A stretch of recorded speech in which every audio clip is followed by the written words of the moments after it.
Hello and welcome to Wikipedia Weekly Network, where me and Albin Larsson, I'm Jan Ainali, are editing Wikidata live. Hello, Albin. How are you doing? Hello. I'm doing great. I've had a lovely day in the yard, actually, in the garden. So I'm really excited for doing some Wikidata stuff now. All right. How are you, Jan? I'm good as well. I've been outdoors a little bit today and preparing for this session in my neighborhood. Right. Right. So what are you going to do today? I am going to do advanced map visualizations with just Wikidata SparkQL and an external tool called CalperDL. So we will do, the most advanced thing we will do is an interactive timeline on a map. Nice. I think. And you, Jan, you said you had prepared something. Yes. So I'm going to do something more basic and easy. I'm going to do some mostly manual editing on items in my neighborhood.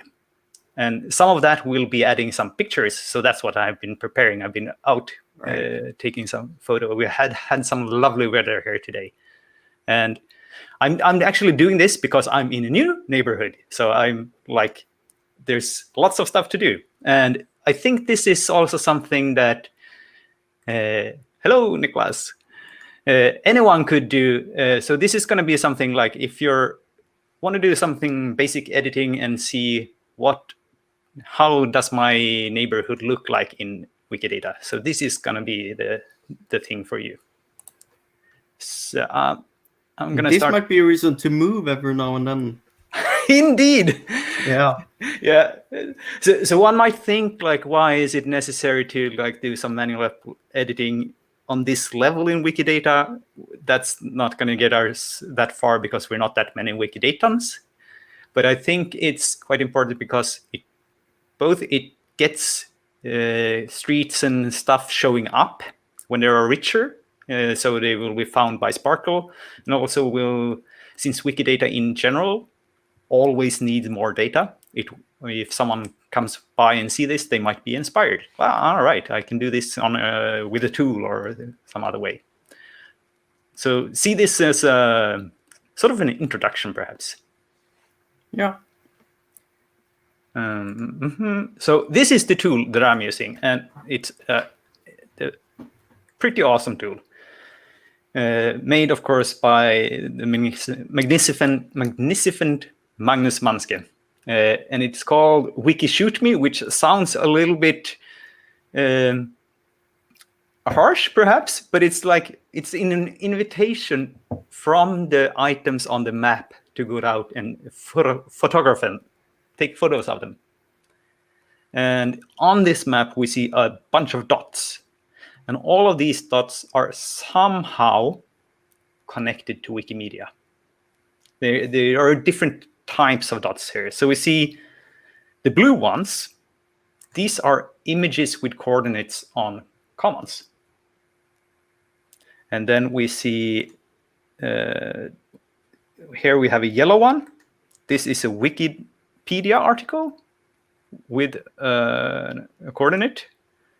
And then the green and red ones are Wikidata items with or without an image. So the red one here does not have an image, but a very easy way to upload one. And let's say the green one, let's take this bridge, has an image. Perfect. So with this tool, you can like explore the richness of data in your neighborhood. And yes, and Nicholas says, yes, we always need more data. So this is a very nice tool. First, just explore a little bit, like what does it look like? What kind of items is there? And someone's asking me, is this my hoods? And yes, I just recently moved here. So that's why it's still so much red. So we're going to try to change some of the red to the greens. I guess this is how Wikipedians and Wikimedians are doing it, like starting close and going outwards. If someone is interested, they can look how Visby looks like. Central Visby. Both Jan and I have lived there, and Yes, the it's quite Wikidata great. coverage is very good. Yeah. And of course, I'm very lucky here because I live in Amsterdam, and all the streets already have items, which makes it a lot easier. And we also see here a lot of listed buildings, lots of listed buildings in Amsterdam. And since the Netherlands were the ones starting with Wikilove's monuments, most of that is already covered. But we're going to start somewhere, and let's see, where do I want to go first? I've been taking photos of many things today, but let's go with here. We have this street. I'm going to click on this one, Parelstraat. Missing an image, so I'm just going to click upload here, and I have hopefully a Parelstraat over here.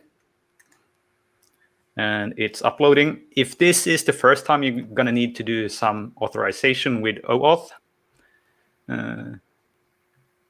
And we have a question here from Nicholas saying, yes, been to Visby, very few photos to take. Well, you can always take more and better, I guess. Yeah, and I think we started with night and day photos at one end. And of course, 360 degrees photographs. Yes.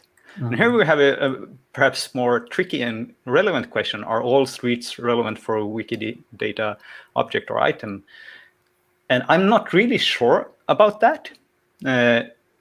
So when we did it in Visby, we took the easy way and did everything within the city walls. And all of these are very old streets. So they have listed buildings all over the things.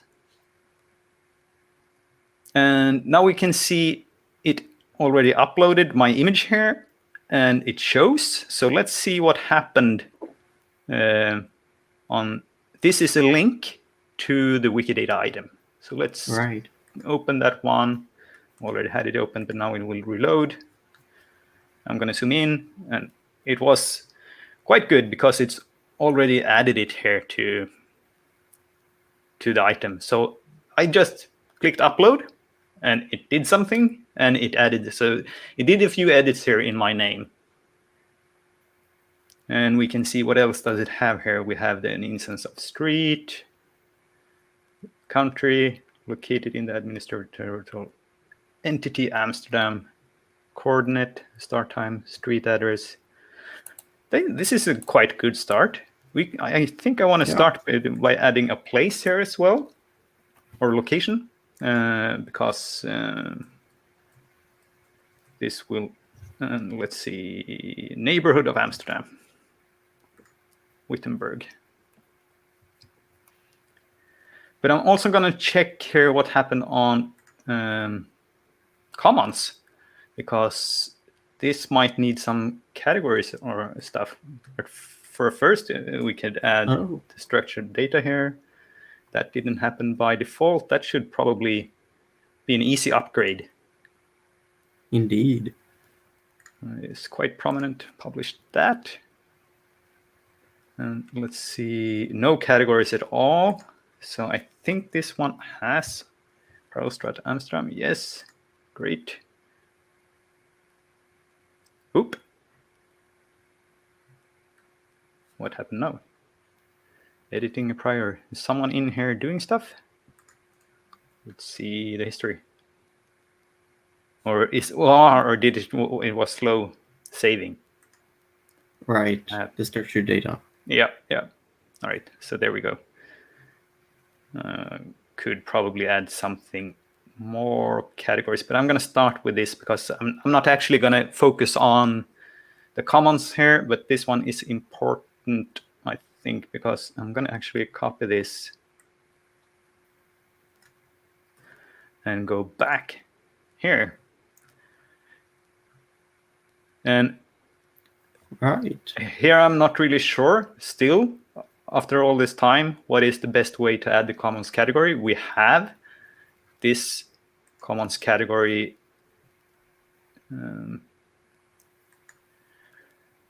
property, but we can also add it with down here,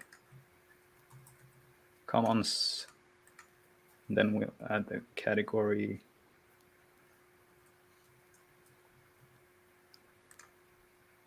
And I think that is the one that actually makes it connected through the Wikidata info box. So now we can go to this one over here. Or just two things. You can see where I'm going here. Yeah. So no, it's more commons that I thought first, but this is such a cool thing. So I want to show it, the info box. No, it's called the opposite, Wikidata. Or is it? I don't know, I'm unsure. Let's see. Ah, that seems good. So let's save that. What else do we have here on Parallelstrat? Yes, so you can already see here I prepared a night image. And that's, of course, also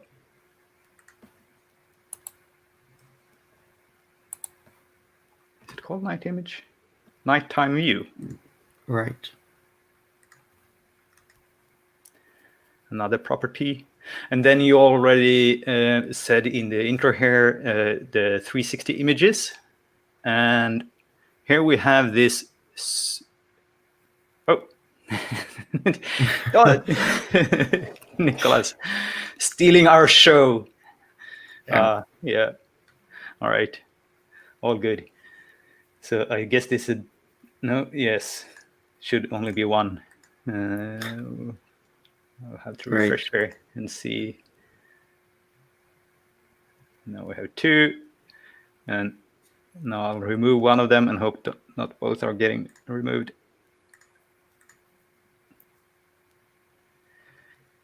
And for 360 images, we have a website called Mapillary, which is sort of a crowdsourced street view site where the images are CC BY, or maybe CC BY SA, but at least they're compatible. Yeah, they're compatible, and you can find it on mapillary.com. And what's pretty cool is that in Amsterdam, they have cars with 360 images that goes around the city to take photos after cars that are parked wrong. Oh. And they go around every once in a while, and they seem to have some collaboration with Mapillary. So we have like a 2 or 3 runs of these on here. So I'm going to zoom in here on Parallelstrat, see if we can find something like somewhere in the middle. And this is a quite decent 360 image. Indeed. So we'll go copy this share link. And then we have another very handy tool called Mapillary to Commons. Yes. So it's a little bit of a tricky URL, but if you just go with the first one, it will be a link there to the full. But here it's very easy. You just paste what you just copied, and it will look up, and you will say, oh, you have to describe this, and I'm going to call this Parallelstrat 360. Good if I could spell it right, Parallel. And here as well, it's the OAuth thing you need to go through first, and I already did it. So this one actually starts uploading it immediately, and now it's done. This one doesn't add any categories, so I have to go here and make sure. Oh, it doesn't? No, I don't think so. No, it's totally empty down here. So we'll add a few. So we'll add the Parallelstrat Amsterdam, and we can go with what, May 2016.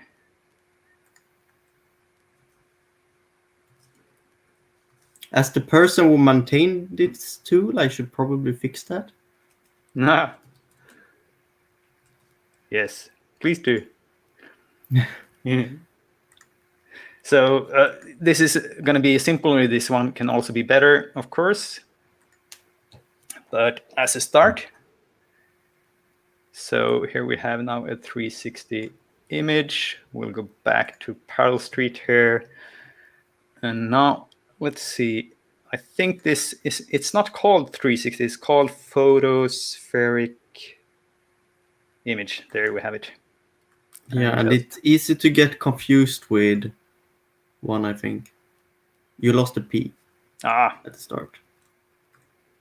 There we go. Yes.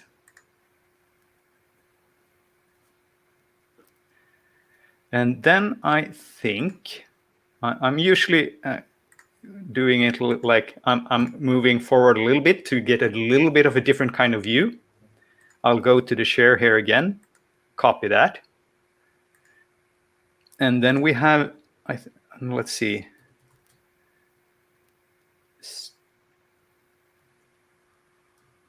Street. No. Ground level 360-degree view, which expects a URL. So now we have two ways of getting here. Right. So that's quite a lot of images. Now we have a few of them.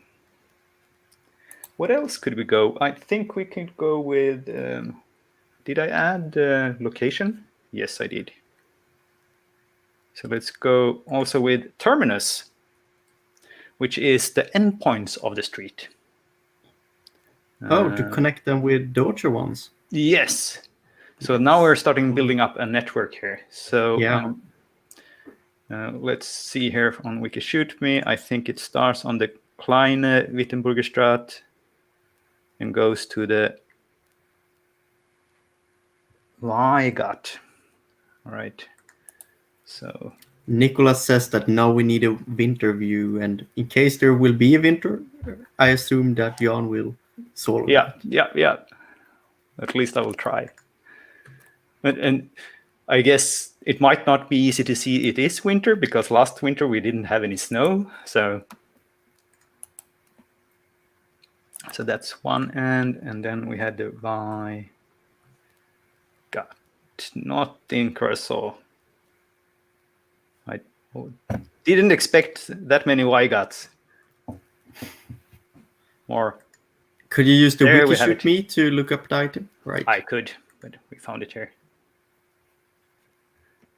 So that's the terminus. This one didn't have anything in between, but then we could add connects with as well. And right. I think that's most I'm going to do with this one. So I'm going to show a few other things one can do as well. So I'll go back to Wikishoot.me and see what do we have here. We had this thing, Wikipedia article. So we have a church here. And I guess this is the church item on Wikidata. So let's look that one up. Church building. I already did a nighttime view over there.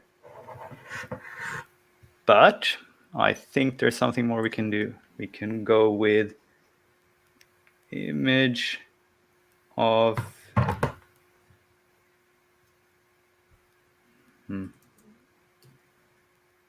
reverse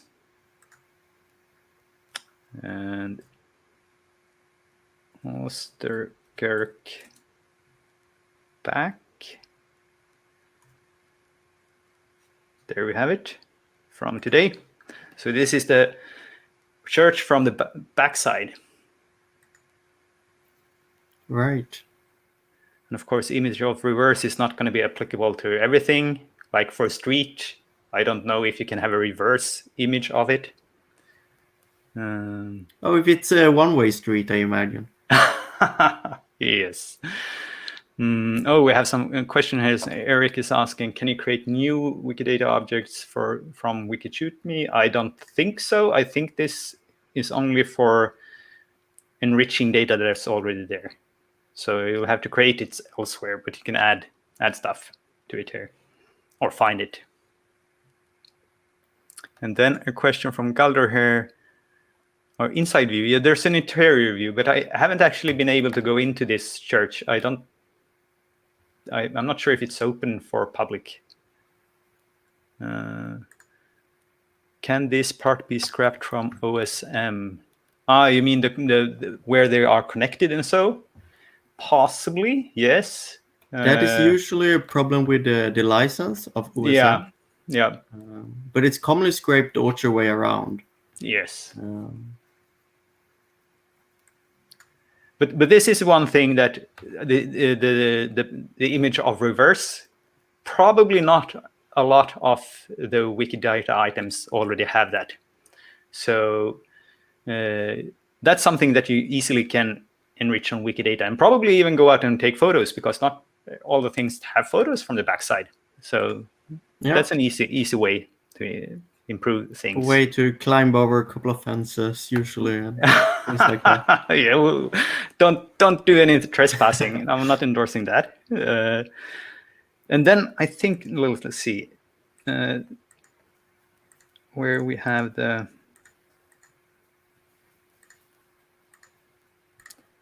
Sometimes these now I can't find that the coordinates for the streets end up in weird places. So those could probably be improved. Well, I'm just gonna look it up here. So because for the Burgergracht, my pronunciation is probably not that good. There's a lot of things missing here, but I want to show you something new. So even for something like streets, you could add a video. So there's a property for video, and let's see, Burgergracht.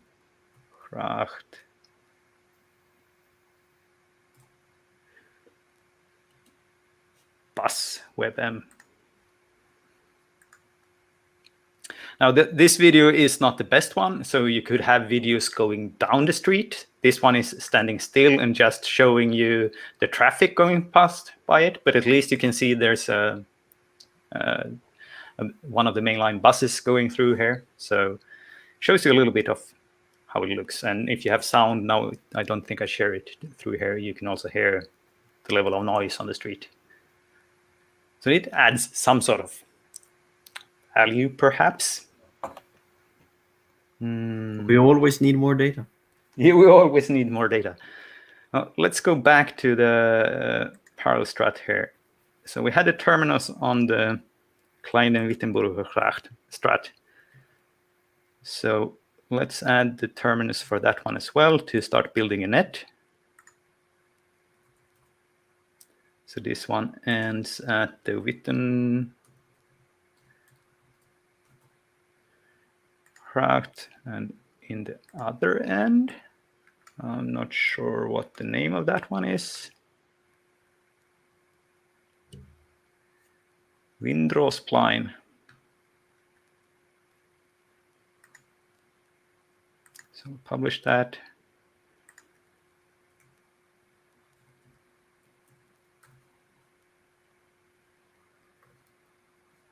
What was the spelling? Double O.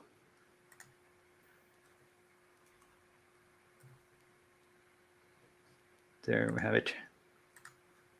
So now we have like more of them hanging together, but this one also was quite long. So we can add the other statement here, connects with, and we'll see. So this one connects with the parallel strat. We already knew that because that one, not in Groningen, in Amsterdam.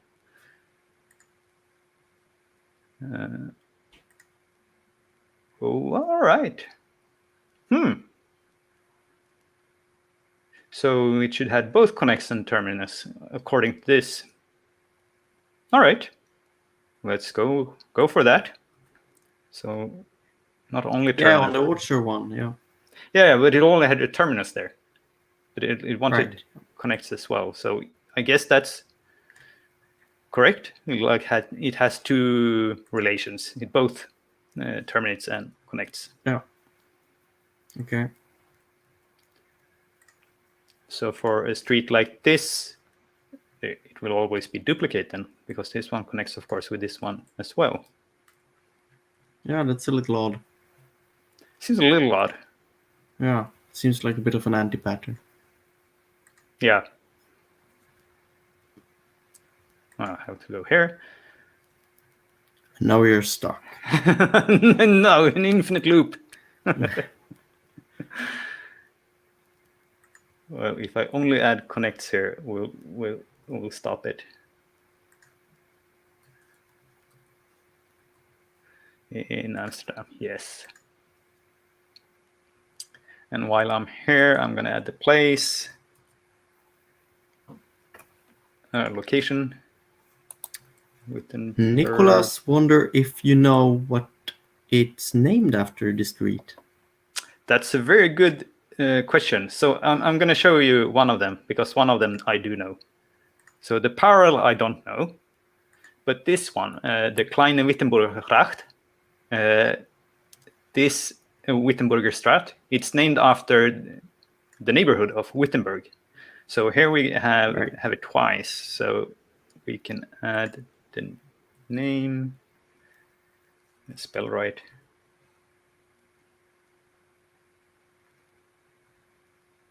There we have it, named after Wittenberg. Neighborhood of Amsterdam. And then I thought, of course, oh, this neighborhood is probably named after some of these other things that are also named Wittenberg. Turns out it's not. It's a made-up name of two people who created this neighborhood, and they don't have the Wikidata item yet. Did I not click the Amsterdam? There we go. And we can see it in over here somewhere if we zoom in. Could you try a thing here? We actually got a suggestion that you can create a new item using this if you right-click. So I will right-click somewhere. Let's see if I know somewhere So we do have. Is this already? This is already a Bruch. But if it weren't, let's see. Create new item Wikidata items at this position. Right. That's very handy. I did not know that. Indeed. Thank you. It's actually handy even. Yeah. Yeah. That's super nice.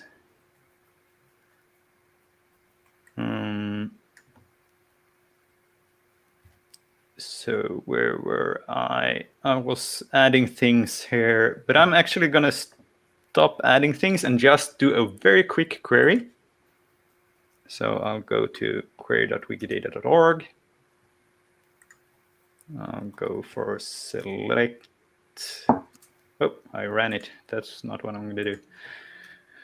I want to have a street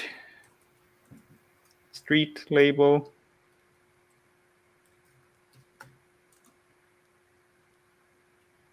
That's all I want. And you can already see by me adding label here, I want to add the service. So service and then control space bar to get this one. So I don't have to figure this one out. I'm going to change the auto language to NL because I think that will be a sure bet here. And I want street, something that is a street or some kind of street. I'm not sure how well. Oops. This is. So this is street or a subclass of a street, and this is sort of a pattern where you usually learn this by heart after a while because you add it in all the time. This is called a property path. Yes. It's used to find things in hierarchies. Yeah, and it's great. And I want to start with street and then types of street. I don't know the item for street.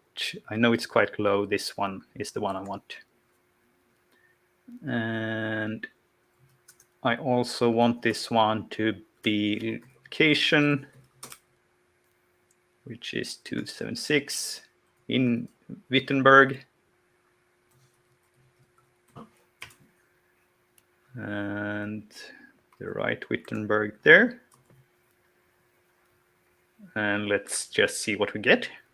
We have 4 results now. And let's try this little visualization thing here now with the graph builder and see if they're... No, that's not the one I wanted. No, that's the advanced one. Yeah, I want to just show the graph. Oh no, did I break it? Ah. Yeah, but if you scroll down, you already you have the results still. I have the results. Yeah. All right. Huh, they're not connected. No, because you haven't selected the connections themselves. What happens if you click them? Do they? No, they just go there. So I'm just gonna do a quick shortcut here and copy and paste from somewhere else that I have prepared beforehand, like a chef. Right. When I too inept to actually do it live. So here's another one. This one is actually Visby, so let's show... No, this is Wittenberg, so let's see. No. So this was not the one I wanted. Let's see if I can get back to...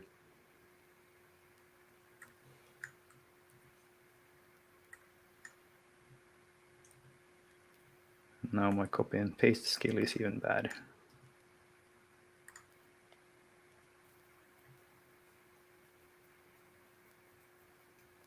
What, is it the chords that make them click together? I'm not sure here.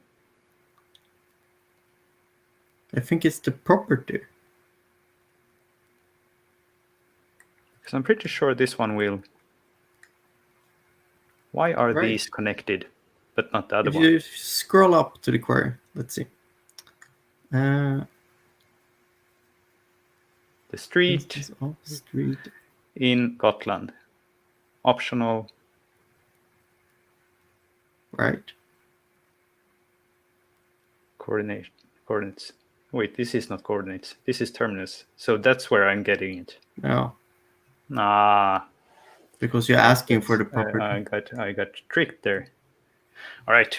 Well, I'm not. But this is a pretty cool graph, Visby. Yes. So here we can zoom in and see how all the streets are connected. You can easily find streets that are going through the entire city, like Mellangatan or Strandgatan, who's going all by this shoreline. And these are not even using the connected with. These are only terminus. Yeah. But there are a few streets here outside the city walls, because now I selected every street on Gotland. But like I think there are 109 streets within the city walls, and most of these are them. Yeah. Yeah. So this is what happens when someone lives in Visby for too long. Yes, this is what happens. You get data that is connected. So yeah, that's what I was about to show you, what you can do in your neighborhood and enrich the data on Wikidata with, like, having a walk outdoors and then go in and edit a little bit. Super cool.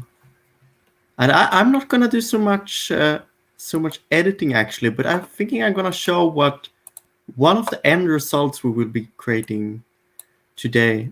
And this is a timeline map over battles over time, which is interactive like this. I can play it, and I have the years mentioned down here. And it just visualizes battles, but also I can zoom in and look at it. I can change this. I can pause it.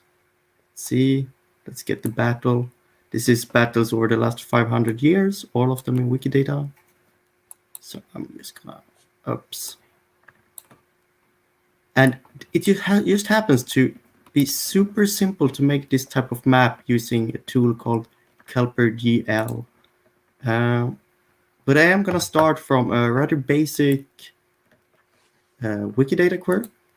I've actually selected this one. I'm not gonna write it from scratch, but this is the typical Wikidata map visualization you see. I am selecting all glaciers or subclasses of glaciers with a property graph, and I am selecting the coordinate and the label. As basic and like that, and I get this typical visualization, which is really great, but we can do even more.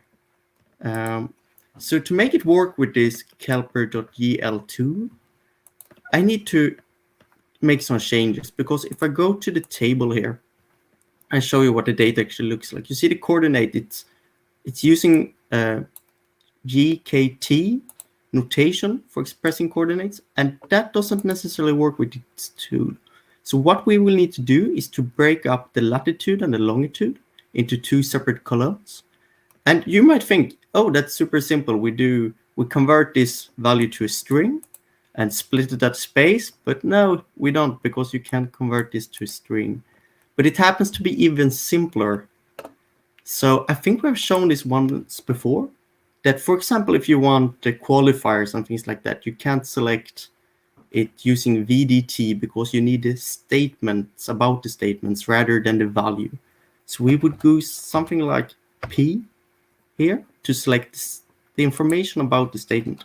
And then it happens to be, because the coordinate is a custom type of data in Wikibase, we can actually select the latitude and longitude rather easily. I'm gonna copy paste something here that I have prepared. So essentially, I'm looking at an author value here. It's a node containing the latitude, longitude, and latitude separately. I'm gonna move this. This is gonna confuse me forever, otherwise. We're doing this for real. We are starting with the latitude.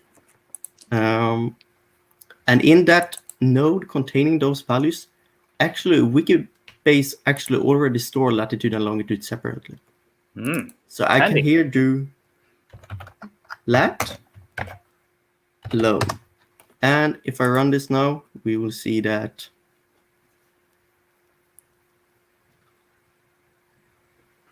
it's unable to display result map, but it has split latitude and longitude in two separate columns. And that is what we need.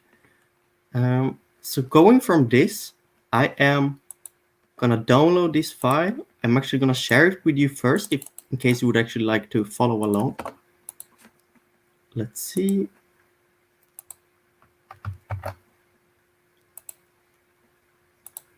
Like that, you can get this exact query.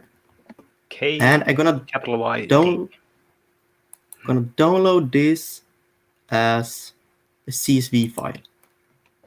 So I've downloaded it as a CSV file. I don't think you can see that, but now I'm gonna go to another tool, Kepler.gl,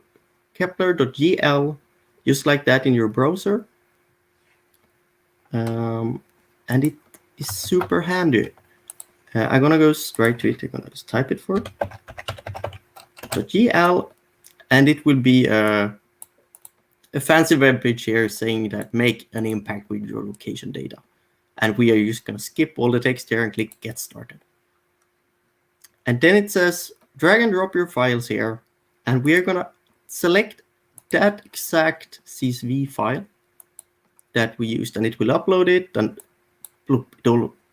you can see here that I have a layer called query28.csv. The typical, if you use the query service a lot, that number goes up and you clean it out in a while. And it, because my columns was named latitude and longitude, it kind of already could plot it directly on the map and create a layer here for me. I'm gonna change the color of this point to something that looks a little better. I want this one. Already this is We need a color picker on our query service. Yes. And this tool is super, super powerful. So it understands that this is a point, but I can also then hex bin. I want a hex bin map of this. Now you can't see anything because they are really small and weird. But if I drag this radius up, we can see that we're getting hexagons created. And it has a ton of layers like this that it understands automatically. We can turn this into grid and everything is just boxes. But I'm gonna keep with the hex bin for now for this map. And it happens to sort it. So if we scroll here on Svalbard and actually look what it means, it has aggregated each point. For example, this hex bin, it means that here are 3 points, 3 glaciers, and it has color scale here. We can change. We can have this one where the darker green are more glaciers, but we can change even more things here. We can change the color scale, the radius, the height. This is super useful if we for example select, we can say the area of the glacier, how large it is. If we have a column for that, we can select that as a value here and make that the height. Let's see, height based on point, for example, now, and I can click a button here to make it 3D, and we can see that they have different heights based on, for example, here there are 44 glaciers. That's a little higher, that hexagon. This is 68, it's also a little higher. This has 82 glaciers, it's a little higher. So it's incredibly powerful, and I can actually share this map. I can share it using a URL. Share map URL. I could use that using Dropbox or Carto, which is Carto is another map service. And I can share the HTML of this and a lot more. I can change the background map. Let's say we don't want to see the label here. You could see Greenland Sea disappearing. I don't think we need roads for a map like this. I don't think we need buildings, but I only want water and land there actually. And I don't like the dark one, I want it to be light. So I'm gonna scroll it up. And I'm holding Control while I'm dragging here, and that gives me the 3D view as long as I have it enabled here. So this is super handy, and I just made a small changes to the Wikidata query, and I could just import it here. But this is even more. It has something called interactions and tooltips. So I can here, if I hover over, I'm gonna change from hexpin again. It's super easy to point. So we got our points again. And if I go back to interactions, you can see that tooltip, item label. And if I hover over a point, I can see that it says the item, the Wikidata URI, and the item label. But if I remove the item here, I would just have the item label, and I could do things like that. But even cooler is if I go back here, I can select a label for the point. Let's do that. I'm gonna click item label. And now it happens to be, let's switch back to dark map here. Muted night. It sounds like a cool map. And it actually adds a label to it. So for example, here I can see that this probably had duplicate coordinates. And in general, it's just so easy to read and see here. So it's super, super useful. But as you saw in my first example, we can do real advanced things like a timeline, an interactive timeline. So I'm going to show you how to do that. It's a little more complex, but I'm going to do that one from scratch. So I'm going to keep a couple of things here. Now I want to go and select battles because it was something I thought of that would be interesting to visualize. And would also have a date usually. And that was not really good of me. I still want a subclass of battle. It could be a naval battle, for example. We have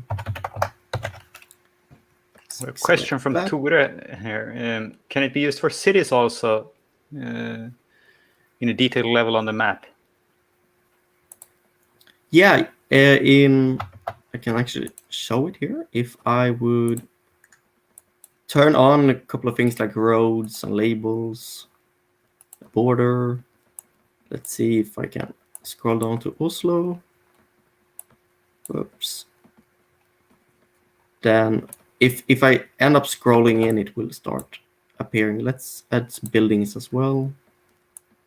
Now I'm trying to identify where I am, and you can see that it appears like a city here. And I even think we can have 3D buildings. Yes, you can see it. Here in central Oslo, it will actually render 3D buildings for you.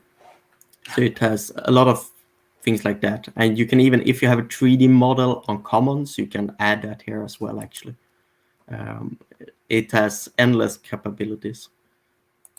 It's not always easy. Sometimes you need to learn things, but that's it.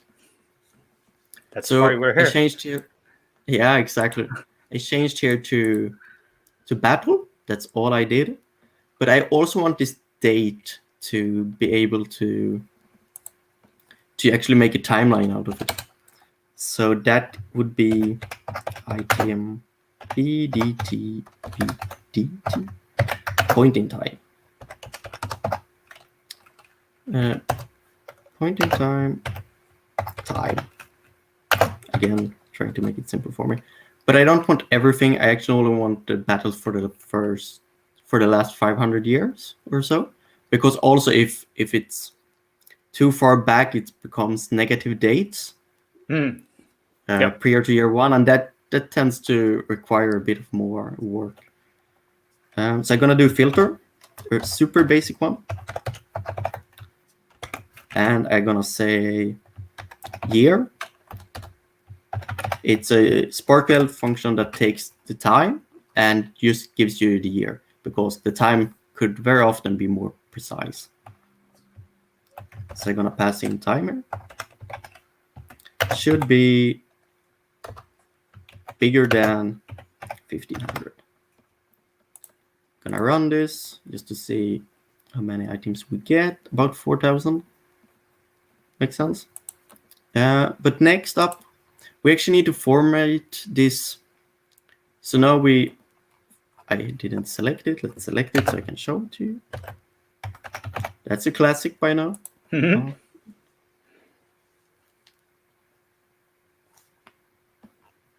And I didn't call it year because it's still time. And now we should get something, I hope. Yes, so you can see we get the entire date here. And I want to format this in a way that makes Kepler.gl understand that it is a date. If I go back here to my previous map and click on layers here, I can actually show you that it understands that the item is just a string. It says that the item label is also a string. It says that the latitude is a float. So we need to make sure that it says time here for next value. So going back here, we want to do select time as, not time, actually, I just want to go with year as a precision here as well. Let's spell here, like that. Thank you very much, Alban. And again, let's convert this just to a year. And I'm making it hard for myself. And now we would just get a year here. It says the year, simple like that. But that is not enough for this tool to understand that this is time. So we need to add both the actual time in the end, like this is the hour, and actual dates, like 1st of January. So I'm gonna convert this to string so we can actually work with it in that form with the SparkWeld function for string. And I'm gonna say concat, which we use for merging strings. And it takes another one a second here as input, like that. And to the end here, I'm just gonna append 0.01 for January. I'm just gonna invent my own here, and 01 for 1st of January, and then the time is gonna be 00, 00, 00, 00. So it's rather precise. I'm gonna run this to see if I did everything the right way. It's not every day. So here's a question similar to the coordinate thing. Isn't it stored almost like this already? Yes, it is almost like this, but it has a couple of more things. Yeah. So it's, again, just like the coordinates, is the custom data format. But it has things like time zones, I'm pretty sure. Yeah. So if we would just get the date here as a string, it would say something like to mark that it's UTC at the end. So that is why I'm doing it using a string instead. Yeah. But I guess that is ISO 8601, and wouldn't Kepler understand that?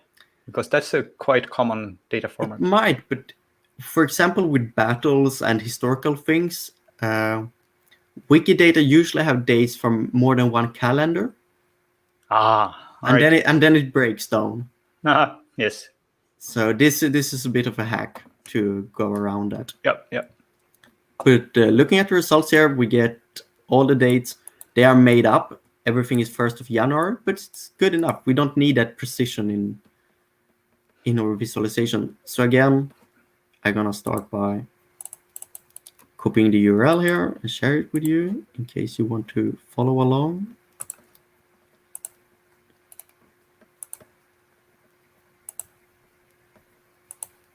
And there we go. In case you want to download it, I'm gonna go back, download the CSV, go back to Kepler.gl, click get started, just upload this. Let's see. Of course, now it's 29 for me. And we got a lot of points here. And this is great. I'm gonna leave this color here actually for now. But I'm gonna go to another one called filters here and click add filter. And here I can select all my fields, and we can see that next to year here, it says time. Mm-hmm. And I can just show this. You can actually make filters of everything here and then filter by values, for example. But that's not really what we want. We want one of those nice time here. And it directly creates a timeline like this in which we can show things. We can click the play. It already shows us something. Can do it like that. And it keeps going. And essentially, we are done here with a timeline if we want to. Mm-hmm. But this is, let's see if this works across. So I'm gonna move again to a hexpin map. And let's see if this works with the timeline. Oh, of course it does. Yes. And it works in 3D at the same time. Let's turn on the height as well. Not very easy. There aren't a lot of battle if we make this a little bigger here and goes to one of the wars. Is the elevation there scale? If you pull that one, will it increase a lot? So let's do that. Let's make it a lot bigger. 100. Yes. Yeah, so it works pretty well. And I think if you click these 3 dots here, you can actually change the type of scale. So it's a liner right now. But there are a lot to play with here. And for example, we could use an entirely different value there. If we select buildings in Wikidata and we select their height, then we can make that value be the height here. So You can make really advanced stuff this way. And you can also make other things. If for example, you select more than one coordinate in each of your tables, you can create lines between things, and we would here select latitude, longitude, and then for the next columns we could be latitude 2 and latitude 3 and so on. And it would draw lines in between things, and it would still work with timelines and things like that. And of course we can change the background map here as well, and that's just no, here it popped up, and things like that. So this is incredibly powerful, and it's so easy to get started from within SparkQL. And yes, getting ideas. Yes, that's great, Nicholas. This is I played around with this week, and it's just turned out to be so simple, and the ideas just pops up. And as I mentioned, you have a share option here. You can export it as an image. You can share the URL if you got Dropbox or something like that, but you can also download the HTML, for example, if you want, and upload it on your own site for Orchard to place with. So, Wikimedia related question here. So, if I make something like a cool image here with a map, what's the license for it for me to upload it to Commons? Yes, so that's one of the trigger points. This background map is in copyright. Oh, right. So it is based on OpenStreetMap, but it is so enriched with data, so it's still not. It's in copyright, so to say. But I think because I have done this a couple of times with really advanced things, I think I can actually show. Let's see. I used this tool a while back for more advanced. So this is an example of where I have exported this map to. Let's see if it loads still. To my own website. Yes, and it's a 3D map, but it has what I said, lines between things. And it's again, this is a visualizations about news in 1645 and how it got to Sweden. So it just plays that for a single year. So it's very interesting. For example, you see that a lot of news passed through Hamburg because I think Sweden had more or less an early ambassador, or it was just a diplomatic center during this time. And because you can export might even it, be possible that was the time when we were in a lot of wars. It might be yes, it might have been under our control at the time. Yeah, I think Hamburg actually was like a neutral area for diplomatic reasons. Mm-hmm. But indeed, it was during the war. But Hamburg is still a central point because of that. So because I have exported this as my own HTML using, let's see, click share, export data, not export data, export map, and I can select HTML. So you can actually in there modify and add your own layer, including the Wikimedia Foundation's background maps. So it works, but it requires you to actually change a bit of code.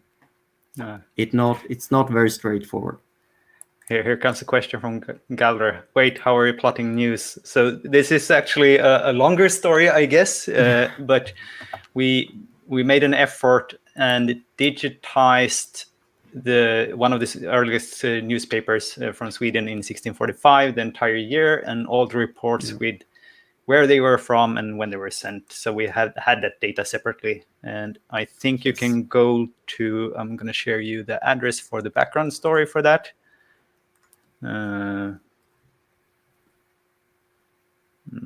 So this map itself is not based on Wikidata. I made this, must have been 2 years ago now. But you could essentially do this type of thing, not necessarily with this data because it's not in Wikidata. But if it were, you would be able to do this.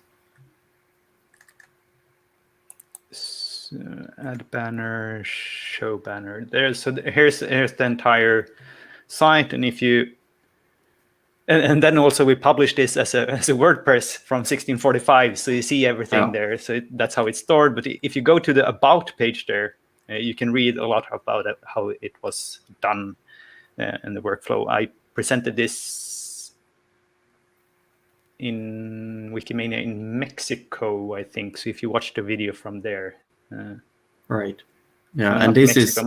Must have been later than Mexico, but yeah.